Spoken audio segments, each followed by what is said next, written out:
Kokoma Koci Tiang Bendera Dor. Berjumpa kembali dengan saya Mas Citol selaku penikmat Seven Six garis keras dan masih di acara yang sama. Dimanapun kalian berada semoga diberikan kesehatan dan lancar rezekinya, amin. Pada pertemuan kali ini saya akan berdongengan tentang film berjudul Piton yang mengisahkan tentang ular raksasa hasil dari proyek rekayasa genetika dan tumbuh menjadi liar, nakal, brutal, membuat semua orang menjadi gempar. Bagaimana kisahnya? Langsung kita jempingkan saja di Crek Bull, di Crek Ngebul.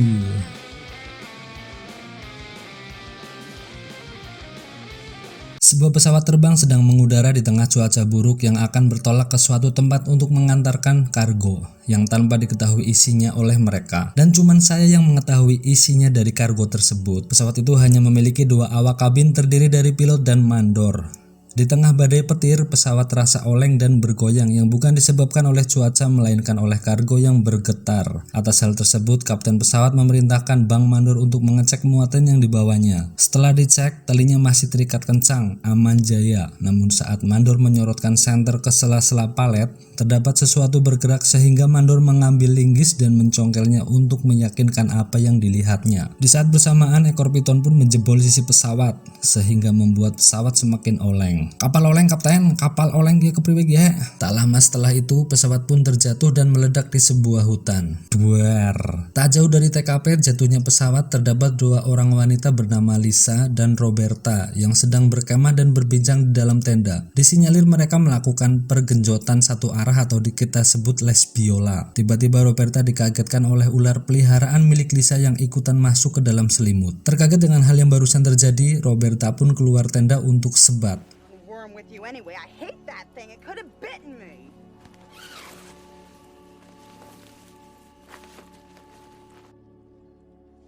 Di saat mau kencing, Roberta diteror dengan suara kresek-kresek dari rimbunnya alang-alang. Setelah itu Roberta melihat sesuatu dan menjerit, "Ikeh Nurjana." Tak sampai di situ, ternyata teror juga dirasakan dari dalam tenda. Esok paginya, mereka berdua sudah pindah alam dan menjadi mayat.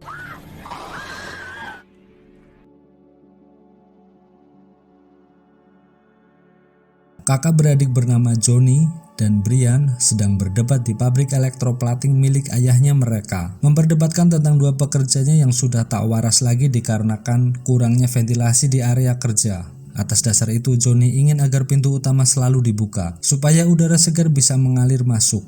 Namun, Brian tak mau menuruti Johnny dikarenakan Brian diancam oleh wali kota setempat. Jika pabriknya beroperasi dengan pintu terbuka, maka akan disegel atau ditutup. Dikarenakan uap yang dikeluarkan dari pabrik itu mengganggu pernapasan warga setempat. Karena argumen Johnny tak diterima Brian, Johnny pun kabur dengan dijemput oleh temannya bernama Tommy untuk diajak berlibur di suatu sungai yang airnya mengalir sampai jauh, sangat cocok untuk berendam dan menenangkan pikiran. Setelah sesampainya di danau, mereka sudah ditunggu oleh para pacarnya bernama Christine dan Tere yang sedang layah-layah di kasur air sambil ngerumpi. Johnny langsung menceburkan diri dan mereka saling berceburan main air dengan gembira. Setelah itu Johnny menemukan ular milik Lisa yang tadi di awal sudah menjadi mayat.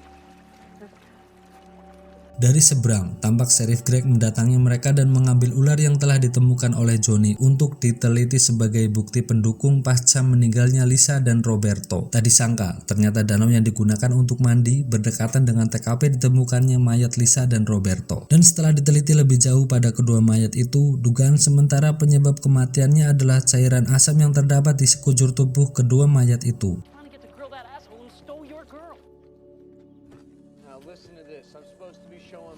Setelah puas bermain air, Johnny pun OTW pulang. Dalam perjalanan pulang, mereka bertemu dengan Kenny dan ditawarkan properti yang dijualnya dengan beberapa potongan harga. Dan Tommy pun hanyut dalam hasutan sales itu, sehingga berujung mengambil unit properti tersebut.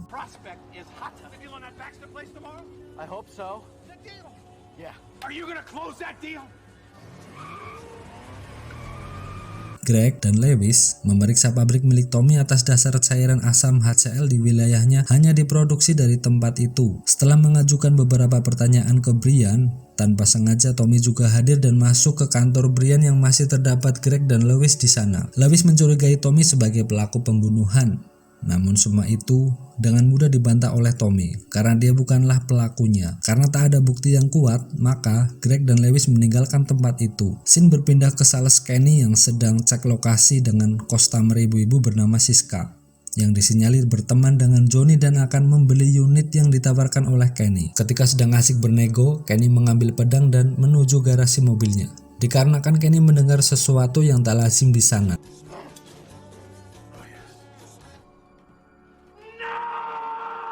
Melihat mobilnya penyok, Kenny memeriksa keadaan sambil mengendap-endap. Setelah mencongkel di antara tumpukan kardus, terlihat mayat yang sudah membusuk dan Kenny pun terkaget-kaget. Wow! Di saat yang sama, muncul dari belakang ular piton besar dan langsung mematok Kenny dan membantingnya ke arah tembok garasi.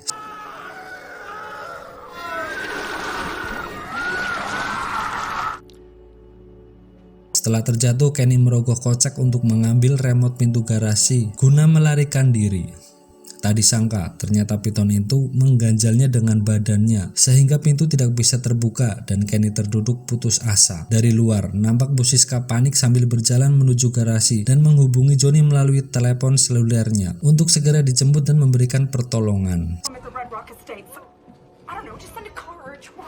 Sesampainya di garasi, Bu Siska ditebas lehernya oleh ular menggunakan pedang yang dibawa oleh Kenny. Karena pedang itu lebih tajam dari silet, alhasil kepala Bu Siska ngegelundung ke arah Kenny yang sedang duduk termenung. Setelah melihat kepala mendarat di kakinya, ular itu pun mengencrotkan cairan asam ke muka dan tubuh Kenny. Scene berpindah ke tempat Dr. Anton yang sedang ditanyai oleh agen NSA bernama Bud mengenai penanggulangan ular piton yang telah banyak memakan korban. Karena dialah pemimpin proyek genetika biologi tersebut. Dr. Anton menjelaskan bahwasanya jika ingin membunuh ular itu harus pakai otak dan strategi, jangan pakai otot dan senjata.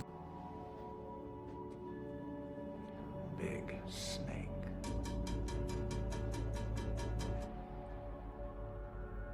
It will slaughter you. Cobra spits its venom. Mendengar penjelasan itu, mas-mas agen NSA pun emosi dan tidak mau mendengarkan arahan dokter itu dan langsung menyusun strategi dengan caranya sendiri. Dan segera prepare untuk menyiapkan alat dan bahan guna melancarkan aksi berburu ular tersebut. Johnny telah sampai di rumah yang akan dibeli oleh Bu Siska. Johnny langsung menuju ke dalam rumah untuk mencari Bu Siska. Untuk berjaga-jaga, Johnny mengambil pisau daging dan memeriksa setiap sudut ruangan. Di saat mengendap-endap, Johnny melihat ekor ular keluar dari jendela.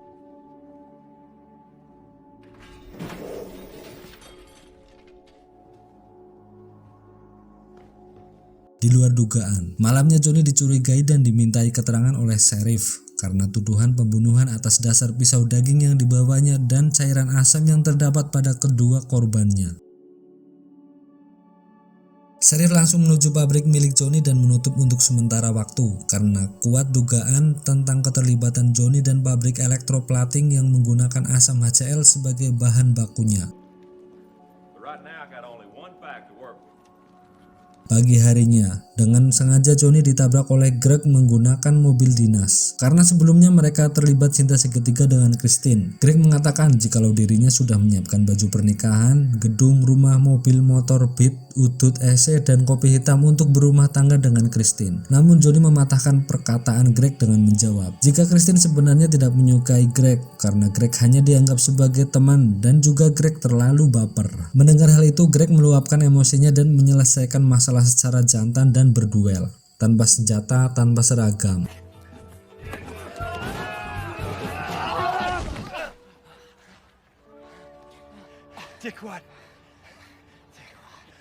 Setelah puas bergelut, dua manusia ini pun saling memaafkan dan sadar diri.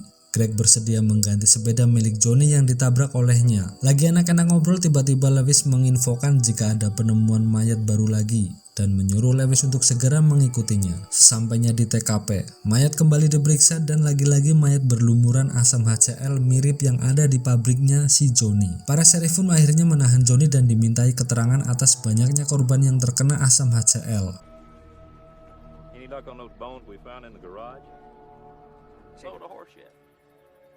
Komandan sheriff bernama Griffin ditemui oleh Bud. Bud meminta izin untuk operasi penghancuran monster piton besar yang disinyalir bersembunyi di wilayah hukum teritorial milik sheriff Griffin. Griffin menganggap hal itu adalah lelucon belaka karena selama bertugas Griffin belum pernah menjumpai hal semacam itu. Dengan agak bingung, Griffin memberikan izin kepada NSA dan menyetujui akan operasi yang dilakukan olehnya.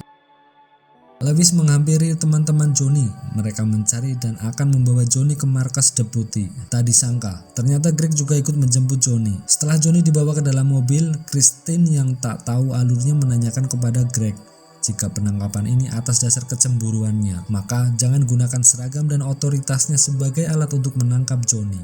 The one that left you. Don't take it out on him. It is not his fault. Okay, that's fine. And what am I supposed to do? Am I supposed to move away from him? Kini Johnny tiba di kantor deputi dengan tangan diborgol pada kursi yang didudukinya. Griffin masih menggorek informasi tentang operasi yang akan dijalankan oleh Bud sambil melihat-lihat perlengkapan yang disiapkan oleh personil NSA.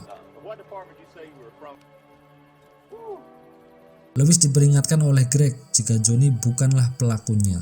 Dan Lewis tetap mendablek alias bandel dan tak mau dibilangi oleh Greg karena Greg peduli terhadap Johnny. Greg merasa jika dirinya berdebat dengan Lewis membuang waktu, maka Greg seolah berargumen di pihak Lewis dan mengusulkan kepada Lewis untuk menjebaknya dengan barang bukti pistol. Dan ternyata usulannya dijalankan oleh Lewis. Di saat bersamaan masuklah Griffin ke dalam ruangan. Kemudian Griffin menjelaskan jika sejatinya Johnny 100% tidak bersalah karena Griffin telah mendapatkan keterangan dari agen NSA. Johnny pun dibebaskan oleh Greg. Karena tingkah konyolnya Lewis menangkap Johnny, Greg melempar Lewis dengan kertas yang sudah diremas ke jidatnya Lewis. Teplok, dan muka Lewis pun celong seperti orang nahan boker. Scene berpindah ke sebuah bunker yang dijadikan markas sementara oleh NSA. Semua peralatan canggih digunakan untuk memburu ular piton dengan dibantu dan diarahkan oleh Dr. Anton. Setelah persiapan dan strateginya matang, Bud mengarahkan pasukannya untuk terjun ke lapangan. Greg juga ikut serta berkoordinasi dengan anggota lainnya dan memblokir jalan agar truk gas yang saya kemudikan tidak dapat memasuki wilayah rawan konflik itu. Pasukan bersenjata ringan dan berat mulai menyisir keberadaan ular itu. Setelah semua sampai lokasi pengintai dan menunggu Bud memberikan arahan untuk persiapan. Saat target sudah diketahui keberadaannya, pasukan pun dihimbau untuk mendekat agar risiko ular kabur lebih minim celah. Tak lama setelah itu, pasukan disuruh menembak dan terjadilah kontak senjata. Gedang geruduk.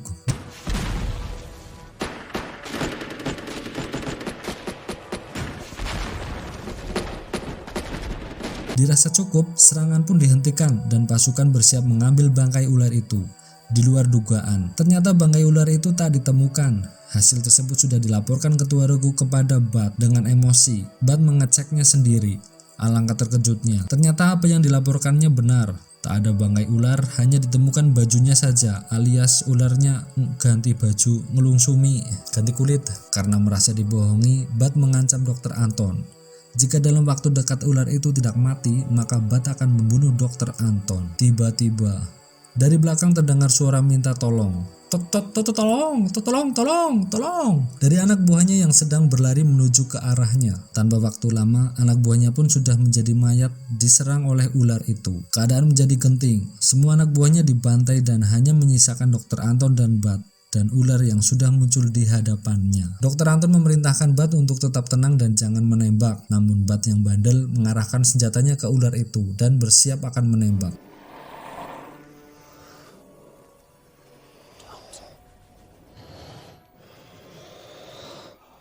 Dengan cekatan, ular itu langsung menancapkan ujung ekornya ke punggung Bud dan menusuknya. Alhasil, Bud tewas di tempat. Setelah itu, ular mengendus Dr. Anton dan langsung pergi. Ternyata ular itu tahu siapa tuannya. Dengan lega, Dr. Anton mengeluarkan anak ular dari dalam saku dan menyayangnya, lalu dimasukkan kembali ke dalam saku.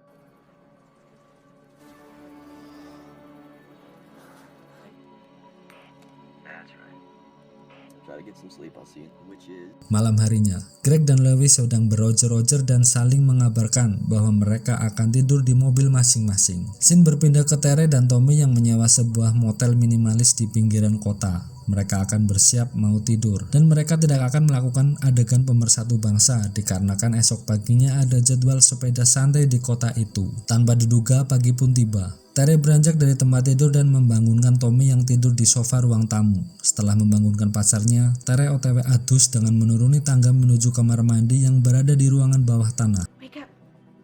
Showtime. All right, I'm up. I'm up. Dude, jeez.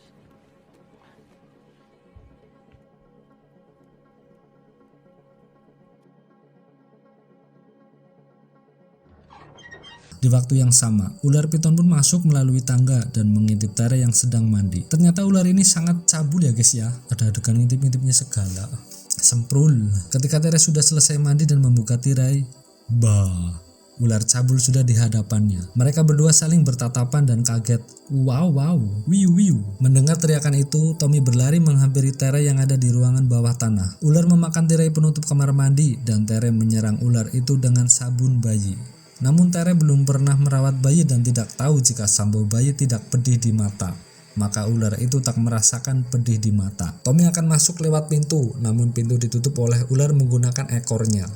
Namun Tommy berusaha mendobrak dengan memanggil-manggil nama Tere. Dari dalam kamar mandi, Tere berusaha mengalihkan perhatian ular dengan serbetnya. Setelah sekian lama, Tere akhirnya bisa melarikan diri dengan cara berlari menginjak tubuh ular dan keluar melalui pintu. Dari luar disambut oleh Tommy dan Tere menjauh dari pintu. Namun Tommy tak mau menjauh dari pintu. Karena rasa penasaran, Tommy ingin melihat seperti apakah wujud ular yang membuat Tere histeris ketakutan. Belum sempat melewati pintu, Tommy akhirnya dicopot dan dibawa kabur oleh ular itu menuju ruang bawah tanah. Melihat hal itu, Tere sangat panik sambil berlari. Tere mengambil kunci mobil. Tanpa disadari jika dirinya hanya menggunakan handuk dan masuk ke dalam mobil. Kemudian langsung tancap gas meninggalkan tempat itu.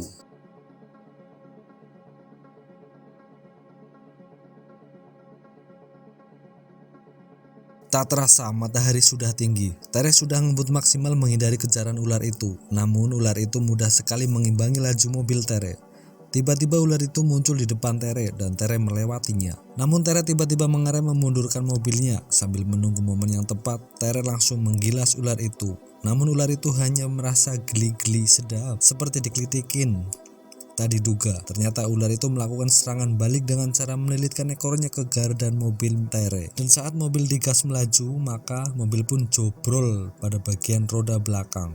Merasakan mobilnya oleng, Tere lantas menuju keluar dan berlari ke arah hutan guna mengamankan diri. Ternyata ular itu masih mengejar Tere dan pelarian terhenti di bebatuan. Tere pun memilih masuk ke dalam celah yang sempit agar ular itu tidak ikutan masuk. Dugaannya benar, ular pun kesulitan saat akan meraih tubuh Tere. Hanya terdengar jedak-jeduknya saja. Di lain tempat, Christine menelpon Tere, namun tak ada jawaban. Terasa ada yang janggal, Christine dan Johnny pun OTW ke motel tempat Tere menginap. Akan tetapi di perjalanan pas di atas jembatan mereka melihat mobil Tere yang rusak. Johnny pun turun menghampiri mobil Tere dan mengecek keadaannya.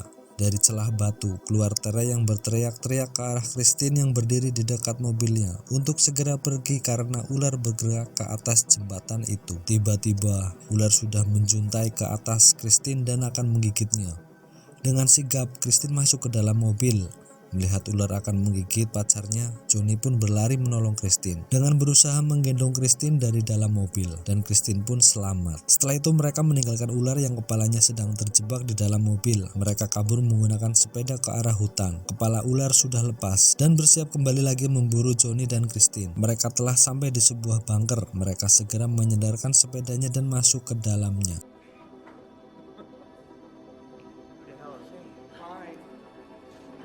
Setelah sampai bawah, mereka pun dibuat heran karena adanya lampu penerangan dan banyak ruangan. Sambil memilih tempat untuk bersembunyi, mereka menemukan Dr. Anton yang sedang duduk lesu yang berletak di dekat pipa besar. Setelah bertemu mereka, Dr. Anton mengajak mereka ke suatu ruangan, di mana itu menjadi tempat bekerja dan pengembangan riset milik Dr. Anton. Di situ Dr. Anton memberikan arahan dan mengatur rencana untuk membunuh ular itu. Opsi pertama, memasang bom otomatis di dalam bunker dan ular dipancing untuk masuk ke dalam bunker dan menjebaknya. Setelah terjebak maka bom meledak. Jika tidak berhasil maka menggunakan opsi kedua yaitu memancing ular untuk masuk ke dalam pabrik elektroplating milik Johnny. Di tengah-tengah rapat RT terdengar suara mencurigakan dari arah pintu masuk. Dr. Anton dan Christine segera bersembunyi di belakang pipa dan Johnny bersiap memukul di dekat pintu. Ternyata yang masuk adalah Tere yang masih pakai handuk. Dengan menangis, Tere pun menceritakan apa yang telah terjadi pada dirinya dan juga pada Tommy. Setelah itu, Tere pun pakai baju dan ikut bergabung ke tim Johnny dan mereka mempersiapkan segala sesuatunya. Well, I say we kill the motherfucker. Setelah bom berhasil dirakit, Christine dan Dr. Anton memasang bom pada dinding lalu meng-on-kan dan pergi meninggalkan bunker itu.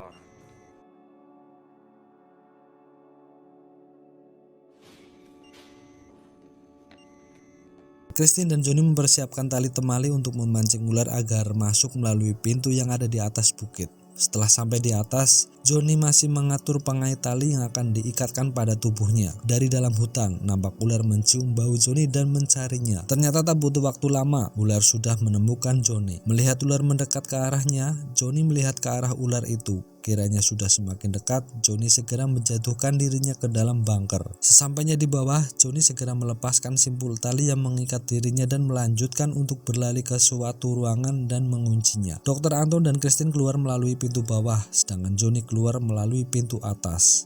Ibarat gayung bersambut, ular itu masuk ke dalam bunker untuk memburu Johnny dan mengikuti jejak yang dilalui oleh Johnny. Dr. Anton dan Tere keluar bunker dan dijemput oleh Greg. Christine bersepeda membawa tali yang akan digunakan untuk menarik Johnny yang masih berada di dalam bunker. Christine kembali membuat simpul dan dilempar ke bawah. Setelah menerima tali, Johnny mengaitkan ke tubuhnya dan memberikan aba-aba siap. Setelah mendengar kata siap, Christine berlari menuju mobil sheriff dan dibantu Greg untuk mengaitkan tali ke bagian bumper belakang mobil itu yang akan digunakan untuk menarik Johnny. Setelah selesai mengikat, Greg menggaspolkan mobilnya.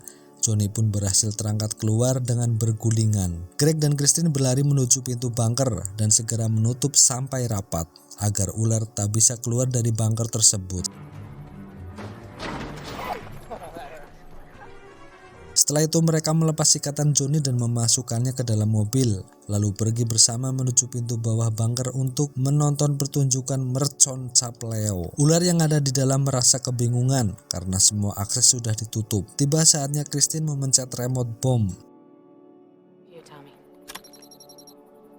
Tara, ternyata tidak ada ledakan. Dr. Anton menitipkan anakan ular ke Christine yang merupakan harta paling berharga miliknya. Dia akan mengorbankan diri untuk jadi relawan pemencet tombol bom yang berada di dalam bunker. Dr. Anton berlari menuju bunker dan menutup pintunya dengan maksud agar yang lain tidak ikutan masuk. Sesampainya di dalam, Dr. Anton langsung menuju pemantik bom dan memencetnya.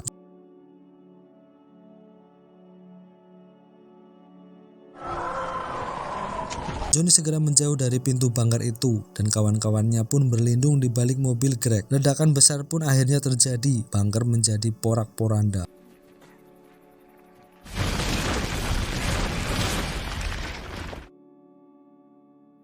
Di luar nalar, ketika ledakannya terhenti, ular masih selamat dan keluar dari dalam bunker itu dan ditembaki oleh Greg, namun tak mempan. Johnny dan kawan-kawan segera masuk ke dalam mobil dan rombongan itu pergi ke tempat pabrik elektroplating milik Johnny. Dari belakang, nampak ular itu juga mengikuti pelarian mereka. Sampainya di sana, Johnny menginfokan kepada Brian bahwa rombongan sedang dikejar oleh ular raksasa dan sekarang sedang menuju kemari. Setelah itu Johnny meminta bantuan kepada Brian agar menyediakan cairan asam HCl yang akan digunakan untuk memandikan ular itu. Mendengar kedatangan ular itu, briefing pun bubar dan menuju ke arah bak penampungan. Di depan pintu, Johnny dibantu Greg menghalangi ular tersebut untuk mengulur durasi supaya Brian bisa lebih optimal dalam persiapan. Johnny memakai sarung tangan dan balok besi untuk menghalangi serangan ular yang semakin memojokkannya.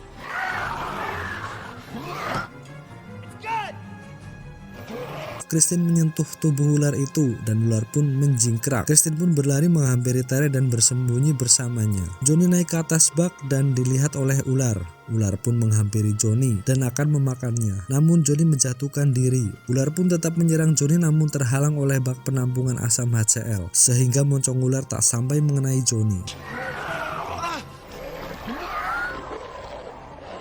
Dari samping, Christine mengaktifkan kren lalu mencoba mengoperasikannya dan kren pun turun menggencet tubuh ular itu ke dalam bak penampungan asam HCl. Ular pun menggeliat kayak cacing kepanasan. Tak butuh waktu lama, tubuh ular pun tergencet sampai jeruannya berhamburan keluar dan meninggoy. Film pun tamat.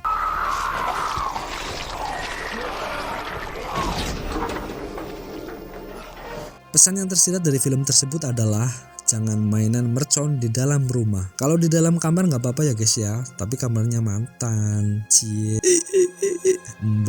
Mohon maaf apabila terdapat salah-salah kalimat dalam penyampaian pendongengan ini. Saya Mas Citol dan mewakili tim Belet mengucapkan sampai berjumpa kembali di film-filman selanjutnya. Tiada kata seindah doa, semoga hari-hari kalian menyenangkan. Salam cerekbul, dicrek ngebul alias udut. Jika pabriknya brokat, angel temen. Setelah sesampainya di danau, karena di dalam ular itu telah dibenam, terpotong mana ini. Dokter Anton menjelaskan bahwasanya jika ingin membunuh ular itu harus pakai diulang belah kayak yang salah.